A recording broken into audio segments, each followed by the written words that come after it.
The moment those high-stakes peace talks collapsed, well, the world really saw an immediate and much tougher U.S. strategy emerge, a push to finally end the war in Ukraine. Exactly.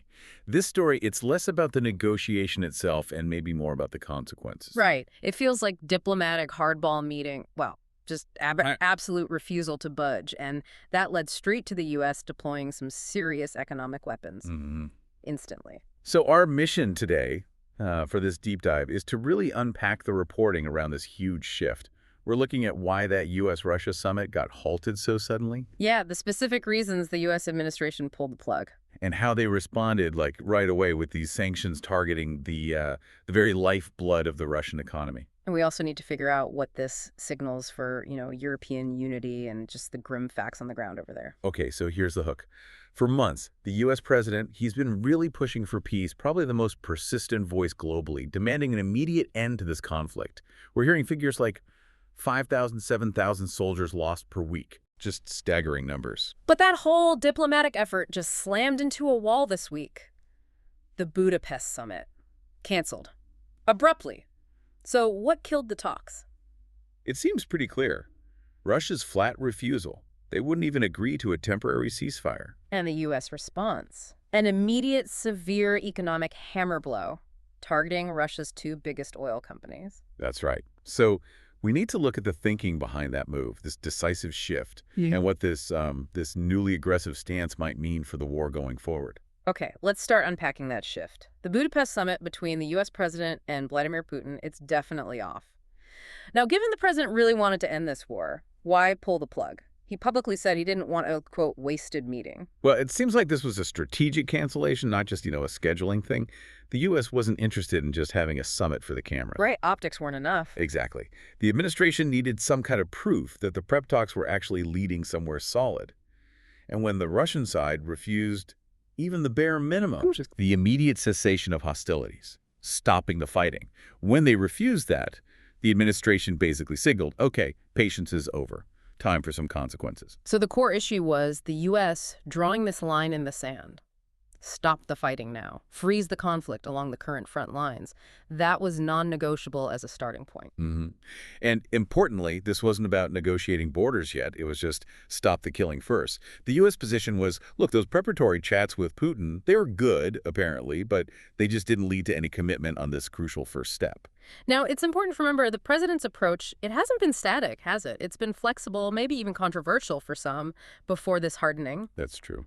He previously suggested Ukraine could potentially regain all the land lost since 2022, but then sources revealed he shifted, apparently urging President Zelenskyy privately to consider surrendering, quote, swaths of territory. Or face the country being, quote, destroyed. So this final push for just an immediate ceasefire, freezing the lines, that looks almost like a compromise position from the U.S. side, doesn't it? It really does. It feels like a calculated diplomatic move.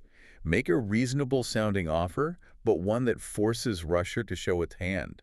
The U.S. was essentially saying, look, we'll let talks start based on where things stand right now, but the fighting has to stop immediately. Crucially. Yeah. Ukraine and the European allies, they actually signaled support for this. They saw it as a, quote, good compromise, especially compared to earlier U.S. suggestions about maybe giving up territory. So the U.S. offered a clear path, stop the killing now, right, but Russia just rejected it. Completely rejected, yeah. Which brings us to the fundamental question. If the U.S. offered what seemed like a workable starting point, just stop shooting, why did Moscow refuse? What were they still demanding that made any kind of diplomacy impossible? Well, what this revealed is that Russia's position, it hasn't fundamentally changed from day one. It proves their, quote, refusal to end this senseless war on any terms with their own absolute victory. How explicit were they about that? Very.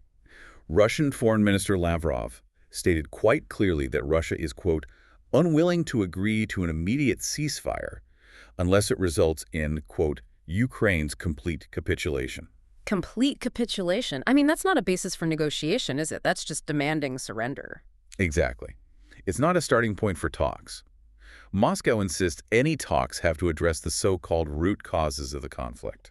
And their definition of root causes? It comes down to 4 non-negotiable demands. First, Ukrainian neutrality. Second, strict limits on Ukraine's military. Third, and this is a huge one, the, quote, removal of the legitimate government in Kyiv and putting in a pro-Russian government instead. Right, essentially regime change. Mm-hmm. And finally, demanding changes to NATO's open-door policy itself. Wow. Okay, when you lay out those demands, especially wanting to decapitate the Kyiv government, it makes sense why the U.S. Treasury Secretary said Putin wasn't being, quote, honest and forthright in the talks. Absolutely. Rejecting that freeze the front line idea, that was the final straw. It forced the cancellation. And Russia's actions right after the collapse, did they suggest any second thoughts? Quite the opposite. It just confirmed their lack of interest in genuine diplomacy. Even while talks were technically still possible, Russia was actually ramping things up, Like what? intensifying their long-range strike campaign against critical Ukrainian energy infrastructure right before winter. A very deliberate tactic. Very deliberate. And then, immediately after the summit was officially off, Russia conducted these very high-profile tests of its nuclear triad capabilities, land, sea, and air-launched missiles, a public display of nuclear strength. Okay, testing the nuclear triad right after a diplomatic failure like this. That feels significant. Is that just routine military stuff, or is it a direct message? Oh, it's absolutely a signal, no question. The nuclear triad, that's the ultimate symbol of a nation's power and deterrence. Land, sea, and air delivery. Exactly. Testing all three submarines, ground missiles, strategic bombers, right at a moment of peak tension with the U.S. That's a calculated flex. It's telling Washington and the world, okay, you can hurt us economically, but our military power, our kinetic power, is intact and off the table. So it shifts the focus back from economic pain to military risk. Precisely. Okay, so diplomacy tanks because Russia won't budge, doubles down militarily, even rattles the nuclear saber. What was the immediate, decisive U.S. response? You said they hit back instantly with economic pressure. They did. The administration hardened its stance immediately and really brought out the heavy economic artillery. The U.S. Treasury sanctioned Russia's two biggest oil companies, ROSNEFT and LUKOIL. Not small players. Not at all. And this wasn't random. It was a very strategic strike aimed right at the foundation of the Russian economy, the energy sector that, funds the whole war machine. The Treasury Secretary called it a major action. But how does sanctioning just these two companies really bite, especially since Russia's gotten pretty good at rerouting oil sales over the past couple of years? That's a fair question. But sanctioning Rosneft and LUKOIL is significant because of their sheer scale and their global reach, Right. even with the pivots they've made away from direct Western buyers. So the Treasury Secretary said this was, quote, one of the largest sanctions against the Russian Federation. Yes. And the goal is very clear. Quote, increase pressure on Russia's energy sector and degrade the Kremlin's ability to raise revenue for its war machine. Targeting these two giants, it complicates everything for Russia globally, banking, insurance, shipping. It just raises the cost and the difficulty of selling every single barrel of oil. And this pressure, it goes beyond just Rosneft and LUKOIL directly, right? The U.S. seems to be trying to squeeze them indirectly, too. Exactly right. They kept the existing sanctions, obviously, but they added powerful new secondary pressure. There's a new policy framework now. Which is? It basically establishes a 25% tariff on imports from countries that keep refining or buying Russian oil. 25%. Wow. Yeah. It's a direct warning shot, especially aimed at big importers like India and China who've become, major customers for that discounted Russian crude. The mechanism is set up. They can slap those tariffs on basically instantly if needed. That tariff threat sounds like a pretty serious way to try and close off Russia's main escape route for oil money. What about back in the U.S.? Is there political will for even more pressure? Oh, absolutely. There seems to be a strong consensus in Washington on this. The U.S. Senate is apparently preparing a new, pretty robust sanctions package targeting the Kremlin. And it has support. Significant bipartisan support, by all accounts. It's basically just waiting for the green light from the White House. So it shows a united front. If Russia wants to keep fighting, the U.S. political system seems ready to keep tightening the financial screws. Okay, let's pivot to Europe then. The U.S. is acting decisively here, asserting leadership through these tough sanctions. But how are the allies reacting? Does this shift things for European unity? Well, ironically, this very definitive hardline stance from the U.S. president seems to have actually pushed Europe to coalesce a bit more. Really? How so? They seem to be unifying into more of a, quote, coalition of the willing, backing Ukraine, especially on the financial side. Maybe because they know U.S. political winds can shift. They're even working on their own joint 12-point peace plan to kind of solidify their own position. Interesting. What are the biggest concrete examples of support we're seeing from Brussels right now? Well, financially, it's potentially huge. European leaders are planning to endorse this massive 140 billion interest-free reparations loan for Kyiv, 140 billion euros. Where's that coming from? directly from the profits generated by Russia's frozen assets that are being held in Europe. It sends a pretty clear message. Europe intends to make Russia pay for the damage. And the timeline for that. The goal is to get those funds flowing to Kyiv by April 2026, assuming, of course, the political will holds together. Okay, that sounds incredibly unified. But we know European consensus is notoriously fragile, especially when it means sticking with painful economic measures long term.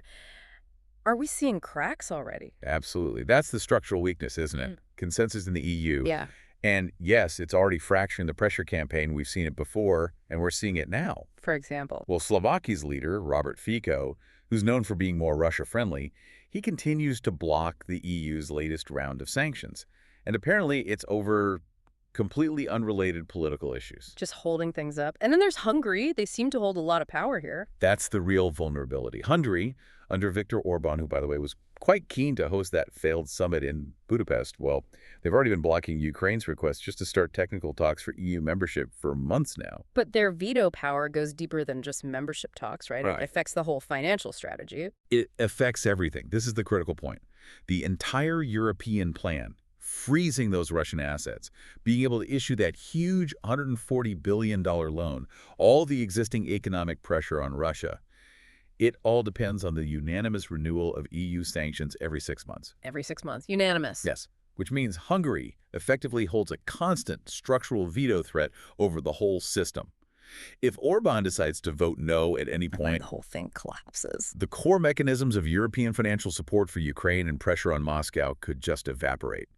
Regardless of what the U.S. does with its own sanctions, it really highlights those deep divisions within the EU when they face these long, drawn-out geopolitical fights. Okay, so summing up, we've seen the U.S. push hard for peace, demanding that immediate ceasefire. They hit a wall with Russia demanding total capitulation. And the U.S. response, immediate, powerful sanctions hitting Russia's oil sector. Right. While Europe tries to pull together this massive aid package, but faces these serious internal divisions, these veto threats, that could undermine the whole thing. This deep dive, it really shows a clear shift in U.S. strategy, doesn't it? Moving away from that persistent, maybe patient diplomacy towards high-pressure economic warfare. Sanctioning Rosneft and LUKOIL makes that pretty clear. It demonstrates a kind of zero-tolerance policy now for what they see as bad faith negotiation. But, and this is the crucial but, Russia is countering pretty effectively, aren't they? They're hitting Ukraine's critical energy grid hard, and they're publicly flexing their nuclear capabilities with those triad tests. Which leaves a really important question for you, the listener, to think about as you process all this. Will these really decisive sanctions, the ones hitting Russian oil, leveraging that secondary pressure on countries like China and India, will they actually work? Will they degrade Russia's ability to fund the war enough to stop it? Or will Russia's immediate, very aggressive kinetic response, those nuclear triad tests, the devastating attacks on the power grid, will that prove that in the end conventional nuclear deterrence can just nullify economic pressure, especially in a high-stakes conflict like this, and especially as winter really starts to bite? Something to definitely keep thinking about as this really dramatic phase of the conflict continues to unfold.